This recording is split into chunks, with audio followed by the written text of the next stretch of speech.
Conic chapter में आज continue 8.4। ये जो सिंप्लेक्स में इंटर मैथमेटिक्स है इसका ये 8.4 क्वेश्चन नंबर 22 है। और क्वेश्चन कह रहा है कि find the equation of the tangents and normal to this cone और कर्व एट गिवन पॉइंट्स। तो यहाँ पे ये जो इक्वेशन ऑफ कोन गिवन है इसमें एक्स स्क्वायर का कोफिशिएंट और वाई स्क्वायर का कोफिशिएंट सेम नहीं है, तो ये कन्फर्म में एलिप्स है और ये सर्कल नहीं है। अगर इन दोनों का ये सेम है तो फिर वो सर्कल नहीं होगा। तो ये इक्वेशन नंबर 1, सपोज इक्वेशन ए या इक्वेशन 1, और ये है पॉइंट ऑफ कांटेक्ट जहाँ पे एक टेंजेंट एक नॉर्मल जो है वो टच करेगी किसको, इस एलिप्स को नॉर्मल टच करेगी और टेंजेंट टच करेगी और नॉर्मल जो है वो परपेंडिकुलर टू दी टेंजेंट होगी और पास होगी एलिप्स के सेंटर से। तो ये जो इक्वेशन ऑफ एलिप्स है इसका हमें डेरिवेटिव चाहिए। तो 49 सेम एक्स स्क्वायर का डेरिवेटिव 2x, फिर x का डेरिवेटिव 1, प्लस 64 सेम y के स्क्वायर का डेरिवेटिव 2y और y का dy with respect to x। और ये जो पूरा कांस्टेंट गिवन है बुक में, ये कांस्टेंट का डेरिवेटिव 0 हो जाएगा। फिर ये यहाँ पे ये 2 एंड 2 कैंसिल दोनों। अपने पास ये जो वैल्यू है वो अगर इस तरफ शिफ्ट होगी -49x और डेरिवेटिव के साथ ये जो 64y वो इसकी अपान में चला जाएगा। ये स्लोप बन गया किसका, गिवन इक्वेशन ऑफ एलिप्स का। अब हमें चाहिए इसका स्लोप, डेरिवेटिव हो गए तो स्लोप के लिए एक पॉइंट गिवन है, तो इस पॉइंट को पुट करेंगे। ये पूरी x की वैल्यू है, कोट 8 कोस अल्फा और 7 साइन अल्फा y की वैल्यू। तो ये 8 1 जा 64 पे 8 टाइम 7 की टेबल 7 टाइम 49 और 7 1 जा 7, तो -7 cos alpha upon 8 cos alpha, ये स्लोप मिल गया। अब हमें सबसे पहले टेंजेंट की इक्वेशन चाहिए। तो टेंजेंट एक लाइन का नाम है। तो using point slope formula, point अपने पास गिवन है और स्लोप हमने यहाँ पे ये फाइंड किया, डेरिवेटिव हमने, डेरिवेटिव से स्लोप हमने ये फाइंड किया। तो y माइनस y1 की वैल्यू, ये y1 की वैल्यू है, is equal to m slope, ये स्लोप यहाँ पे आ गया। x माइनस x1 की वैल्यू, ये अपने पास x1 की वैल्यू है। तो ये पूरी पॉइंट स्लोप फार्मूला में वैल्यू आ गई। अब इसको हम सॉल्व करेंगे। तो ये 8 साइन अल्फ़ा इस तरफ क्रॉस मल्टीप्लिकेशन, दोनों से मल्टीप्लाई, 7 8 जा 56 sine alpha sine square alpha is equal to ये -7 कोस अल्फ़ा x से multiply, minus into minus plus 7 8 जा 56 again cos into cos square alpha. अब इसको रीअरेंज करना है स्टैंडर्ड इक्वेशन बनाने के लिए। तो ये x की वैल्यू नेगेटिव है, इसको इस तरफ शिफ्ट करें तो ये पॉजिटिव वैल्यू बन जाएगी। फिर प्लस 8 साइन अल्फा y से, और ये माइनस का 56 साइन स्क्वायर अल्फा। अगर इस वैल्यू को इस तरफ शिफ्ट किया जाए तो ये भी माइनस की होगी, इसलिए -56 इन दोनों से कॉमन, ब्रैकेट में sine square alpha plus cos square alpha. ये एक स्टैंडर्ड इक्वेशन बन गई।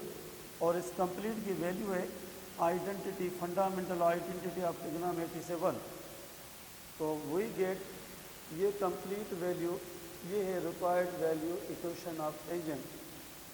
सिमिलरली हमें इक्वेशन ऑफ नॉर्मल भी चाहिए। अगर किसी कर्व को ये टेंजेंट है तो नॉर्मल बिल्कुल इसके परपेंडिकुलर में से होगी और यहाँ से सेंटर से पास होगी। ठीक, तो अगर अपने पास ये है एलिप्स और ये एलिप्स का सेंटर है, तो ये जो लाइन होगी ना ये नॉर्मल कहलाएगी। तो इक्वेशन ऑफ नॉर्मल के लिए लिखना ये है कि tangent and normal are perpendicular और ऑर्थोगोनल, जिसको हम कहते हैं अल्टीट्यूड। तो इन दोनों का स्लोप्स आर नेगेटिव रेसिप्रोकल। तो ये है उसकी condition, M dash is -1/m। तो इस कंप्लीट का ये जो स्लोप है, ये स्लोप है किसका, ये स्लोप है फॉर टेंजेंट। तो इसको आप नेगेटिव रेसिप्रोकल करोगे तो वो माइनस से प्लस बन जाएगा। ये डिनोमिनेटर एंड न्यूमरेटर रिप्लेस। तो ये बन गया slope for normal M dash, और ये वही सेम पॉइंट है, ये वाली पॉइंट यहाँ पे होगी पॉइंट ऑफ कांटेक्ट। ये टेंजेंट को भी, नॉर्मल को भी और सर्किल को, इन तीनों, सॉरी इलिप्स का, इन तीनों की ये कॉमन पॉइंट है। यहाँ पे एक इम्पॉर्टेंट पॉइंट वो भी दूसरी भी है कि अगर इस पॉइंट को यहाँ पे पुट किया जाए, एक्स की जगह वैल्यू 8 cos अल्फ़ा और वाई की जगह वैल्यू 7 sin अल्फ़ा, तो ये complete value left equal to right, यानी 0 बराबर 0। तो ये कंफर्म करने का, चेक करने का, एमसीक्यू हल करने का तरीका भी है। तो नाउ y माइनस y1 ये पॉइंट, और x माइनस x1 ये पॉइंट, x की वैल्यू, और स्लोप अपने पास अभी है ये 8 sin alpha upon 7 cos alpha.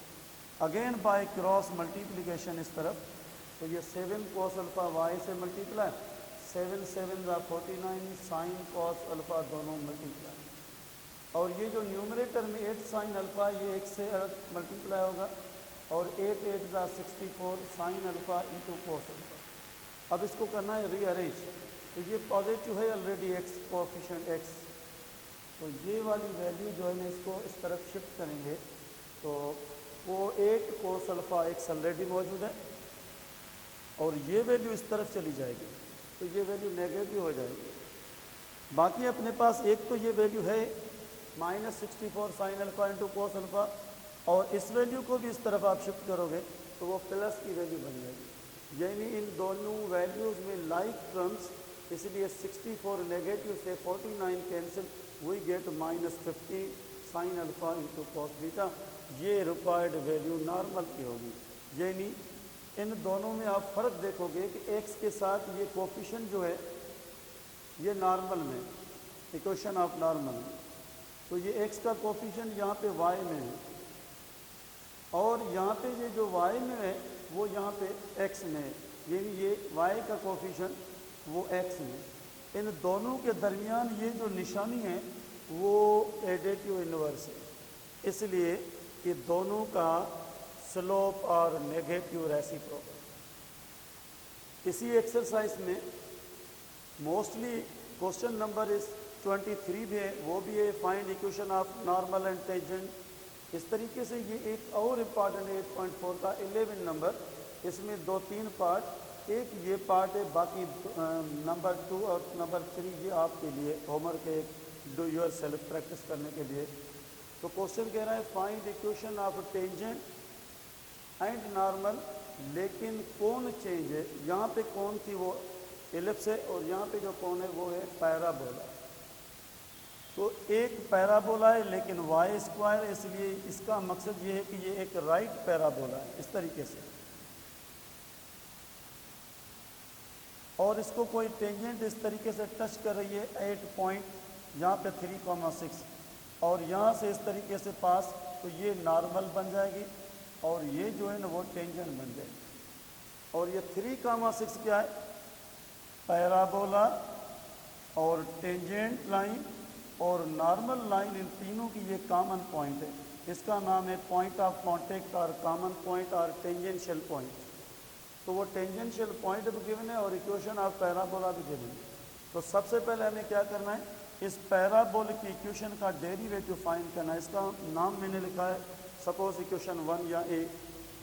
तो वाई स्क्वायर का derivative 2y, y dash derivative की निशानी ये भी है वाई प्राइम, और ये 12 सेम x का derivative with respect to x1। तो ये 2y इसकी जब अपान में जाएगा तो 2 1 का 2 2 6 का 12, यानी 6 अपान y। ये है पैराबोला इक्वेशन का डेरिवेटिव। अब हमें चाहिए स्लोप, तो 3,6 यानी ये x की वैल्यू, ये y की वैल्यू, अगर इस y की वैल्यू को यहाँ पे पुट किया जाए तो ये 6 6 में कैंसिल, यानी स्लोप मिलेगा एट दिस पॉइंट इज 1, यानी slope of the tangent to the parabola at this point equal to 1। अब हमें किसकी इक्वेशन चाहिए, क्योंकि स्लोप भी गिवन और पॉइंट ऑलरेडी गिवन थी। तो ये पॉइंट स्लोप फार्मूला है फॉर टेंजेंट इक्वेशन। तो y माइनस y1 यानी 6, m यानी स्लोप 1, x माइनस x1 की ये वैल्यू 3। तो ये 1 इंटू एक्स 1 इंटू माइनस 3, और ये वैल्यू जब इस तरफ शिफ्ट होगी तो ये +6 से इस तरफ जाएगा तो -6 माइनस वाई प्लस वाई, और इस तरफ क्या होगा -y। ये -6 है, जब ये -6 इस तरफ जाएगा तो ये +6 और उससे ये -3 कैंसिल, इसलिए यहाँ पे +3 आ गया। ये बन गई इक्वेशन ऑफ टेंजेंट। अगर इस पॉइंट ऑफ कांटेक्ट को यहाँ पे पुट किया जाए, यहाँ पे 3 और 3 6, और ये 6y का माइनस में, तो -6 +6 कैंसिल, लेफ्ट बराबर राइट, 0 बराबर 0 मिल गई। तो सिमिलरली नॉर्मल भी चाहिए इक्वेशन। तो normal and tangent are perpendicular already हमने डिसाइड किया है और हमने पढ़ा भी है, वही लो। तो ये नेगेटिव रेसिप्रोकल की कंडीशन, तो यहाँ से नॉर्मल का जो स्लोप मिलेगा वो इसका नेगेटिव रेसिप्रोकल होगा। तो इसी इक्वेशन में y माइनस y1 की वैल्यू 6 ग्राम पॉइंट, और स्लोप जो है ना वो m की जगह ये 1 है, वो 1 नहीं होगा, यहाँ पे नेगेटिव रेसिप्रोकल। बाकी x माइनस 3 सेम, ये -1 into x minus into minus +3, ये वैल्यू इस तरफ शिफ्ट होगी, तो ये इक्वेशन बन जाएगी नॉर्मल। अब चेक किया जाए तो ये x माइनस वाई है और ये x प्लस वाई, तो इन दोनों के दरमियान नेगेटिव पॉजिटिव निशानी, यानी दे आर नेगेटिव रेसिप्रोकल। अगर हम इसका स्लोप फाइंड करें तो लाइन के स्लोप का ये तरीका भी है कि minus coefficient of x upon coefficient of y। तो ये कोफिशिएंट ऑफ x अगर यहाँ पे रखा जाए और y का कोफिशिएंट -1, तो यहाँ से हमें क्या मिलेगा, माइनस माइनस कैंसिल 1, यानी टेंजेंट का वापस स्लोप मिलेगा। और यहाँ से हम जब फाइंड करेंगे तो ये -1 इसका स्लोप वापस मिलेगा, इस तरीके से। और यू